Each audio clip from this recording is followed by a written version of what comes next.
Halah, palingan itu Bepom sudah dibayar sama Heni Sagara. Halah, itu palingan Bepom sudah cair. Cair berapa tuh Bepom? Cair berapa? Pasti gede tuh bayaran Bepom dari Heni Sagara. Nah, pasti seperti itu narasi yang akan dikeluarkan oleh segelintir orang.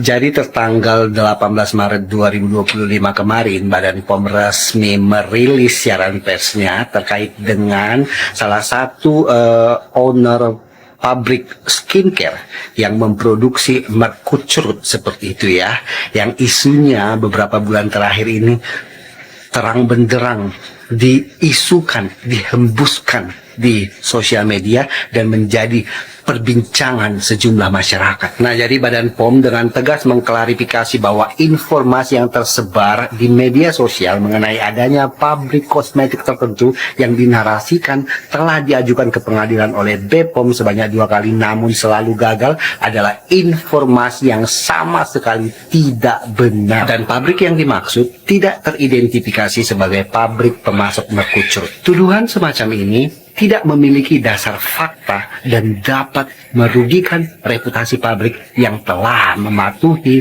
regulasi. Bepom juga menegaskan bahwa berita yang beredar di media sosial terkait dengan penutupan pabrik kosmetik tertentu yang diakibatkan oleh ditemukannya bahan berbahaya adalah tidak benar. Namun yang terjadi adalah penghentian sementara kegiatan oleh Bepom dalam rangka pemenuhan administrasi standar, bukan karena temuan bahan berbahaya seperti yang dituduhkan di media sosial. Pabrik telah melakukan perbaikan sesuai dengan rekomendasi Bepom dan telah beroperasi kembali seperti biasa. Ya, jadi begini, kita di sini kan diskusi saling sharing. Jadi semua lembaga yang berkompeten ini di sini ada, karena ini perdagangan, jadi di setiap kabupaten provinsi ada dinas perdagangan dan perindustrian, dan dia punya penyidik pegawai negeri sipil.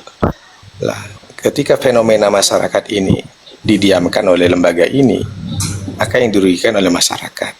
Katanya Mbak Elsa, oh kita sulit ke sana lagi nih. Kita punya YLKI, Yayasan Lembaga Konsumen Indonesia yang tersebar di daerah. Kita punya lembaga-lembaga NGO, lembaga-lembaga sosial masyarakat yang bisa menjembatani. Lah, ke depan nanti nanti ada tamu duduk, terus dilanjut. Nah, ini loh. Ini selalu omongannya tidak fakta, menjanji-janjikan. Kita punya lembaga di sana, kita punya lembaga di sini, kita ada dewan ini, ada dewan itu, ada ini, ada itu. Tapi mana sekarang kerjanya ada enggak? Realistis aja dong. Enggak ada kerjanya semua. Ada lembaga inilah, lembaga itulah. Tetap produk yang overclaim tetap aja disebarluaskan gitu loh. Di mana-mana sekarang kalau mau duduk dengan ya sekelas RT dengan RW pun harus ada money. Apalagi dengan orang-orang tinggi. Betul. Sebegitu susahnya Elsa mencari keadilan di negara ini. Memang betul. Itu sesuai fakta. Kalau yang dibilang hamba Allah, kita kan ada prosedurnya, ada lembaga ini, di kampung inilah, di ini ada di ini. Kalau memang ada lembaga, kalau memang benar, ya kenapa sesulit ini? Gini Gitu loh. Mbak Allah, kayaknya kamu nonton nggak sih yang kemarin pada datang ke DPR itu? Seharusnya lembaga yang menangani ini seharusnya itu BPKN. Nah, BPKN itu ada. Nah, tetapi harusnya kasus ini bisa diambil sama BPKN. Tetapi kenyataannya Pak, lembaga itu sendiri tidak bisa menyikapi kasus ini. Setelah rame, baru mereka nongol. Kemarin kemana aja? Gitu loh. Jadi memang kenyataannya di Indonesia ini kita nggak usah tutup mata. Ya, kita nggak usah paling sok ini loh ada lembaga ini, semua itu kita nggak ada uang, ya udah lo nggak akan dianggap. Sekarang gitu aja realistisnya ya. Karena gue sendiri pun, gue kemarin buat skincare itu, lo mau tahu gue harus bayar Bepom berapa? Hah? Nggak semurah, nggak semudah yang lu bayangkan. Harus laporan ini. Ujung-ujungnya apa? Gue 3 kali ditolak merek gue, kandungannya. Padahal nggak ada kandungan berbahaya. Ujung-ujungnya apa? Money, uang. Ya, jadi nggak usah tutup mata. Ingat kasus ini harus BPKN yang ambil alih, tapi BPKN nggak ada sama sekali. Ya, pas dipanggil ke DPR Komisi 6 baru mereka mau ikut turut. Ya, jadi yang realistis aja, nggak usah prosedur ini prosedur itu. Kenyataannya memang di Indonesia ini ya pejabatnya masih seperti itu. Baik.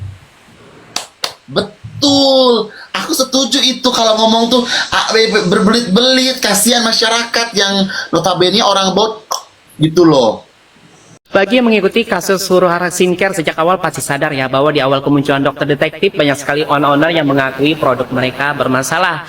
Lalu muncullah narasi tentang dugaan mafia skincare yang mengarah ke sebuah pabrik maklon. Bahkan BPOM sempat turun tangan dan menyegel pabrik tersebut sementara waktu. Tapi sekarang istilah mafia skincare malah bergeser ke NM Doktip, Dr. O, dan Mail dengan embel-embel sindikat pemeras. Pertanyaannya, kenapa fokusnya berubah? Apakah mafia sejati akan semudah itu terungkap? Atau ini justru cuma strategi mengalihkan perhatian? Karena kalau benar ini mafia, seharusnya yang disentuh bukanlah cuma individu tapi sistemnya juga. Mari guys, berpikir logis siapa yang paling diuntungkan dari pergeseran narasi ini. Nah, bicara soal rekam dan merekam ini sering banget ya guys disalahpahamin. Banyak yang berpikir, ini kan buat bukti hukum, jadi sah-sah aja ngerekam dan disebar. Tapi faktanya guys, rekaman yang sah sebagai alat bukti itu sangat berbeda dengan rekaman yang tersebar ke publik. Dalam konteks kasusnya Dr. Reza Gladys kan awalnya hanya berbicara dengan Dr. Oki untuk meminta bantuan tentang masalahnya dengan Nikita Mirzani. Artinya saat itu belum ada isu pemerasan atau angka uang yang dibicarakan. Nah, kalau rekaman yang tersebar itu hanya disimpan sebagai dokumentasinya Dr. Reza Gladys ya mungkin masih aman guys. Tapi masalahnya rekaman ini kan kemudian menyebar luas di media sosial. Penyebaran inilah yang bisa jadi persoalan hukum guys. Kalau kita lihat di dalam pasal 32 Undang-Undang ITE, menyebarkan informasi elektronik tanpa hak itu bisa berakibat hukum, apalagi kalau isi rekamannya merugikan pihak tertentu. Terus siapa yang bertanggung jawab? Ya kalau Dr. Reza Gladys merekam untuk dirinya sendiri lalu rekaman itu bocor dari orang terdekatnya, apakah dia tetap bisa disalahkan? Ya ini mirip dengan kasusnya Baik Nuril dulu ya guys. Walaupun dia bukan yang menyebarkan, tetap ada konsekuensi hukum karena rekaman itu akhirnya tersebar. Jadi ini jadi pelajaran buat kita semua ya guys. Selalu saya ingatkan bahwa merekam untuk bukti itu boleh, tapi kalau sampai tersebar bisa jadi bumerang hukum. Di dunia nyata kita diajarkan untuk bersikap sopan, menghargai orang lain, dan menjaga etika dalam berbicara. Tapi kenapa ya di media sosial banyak orang yang berubah jadi kasar, menghina, bahkan melakukan body shaming? Ya fenomena ini terjadi karena banyak orang merasa aman di balik layar. Mereka berpikir kata-kata mereka tidak berdampak, padahal setiap komentar negatif bisa menyakiti seseorang. Yang lebih parah lagi guys, beberapa orang sengaja mencari perhatian lewat drama dan konflik hanya demi viral. Kita sering lupa guys, di balik akun yang kita serang itu ada manusia nyata dengan perasaan. Kalau kita tidak mau dihina atau direndahkan, ya kenapa sih kita melakukan itu kepada orang lain? Media sosial kan seharusnya jadi tempat berbagi, belajar, dan berdiskusi dengan sehat, bukan menjadi arena perang ego atau ajang menjatuhkan orang lain. Jadi guys, sebelum mengetik komentar, tanyakan dulu ke diri sendiri, apakah yang aku tulis ini membangun atau justru merusak? Kita tidak bisa mengubah semua orang guys, tapi kita bisa memilih untuk tidak ikut dalam lingkaran toksik. Karena hidup di dunia nyata itu sudah cukup berat guys, jangan nambah beban dengan kebencian di dunia maya.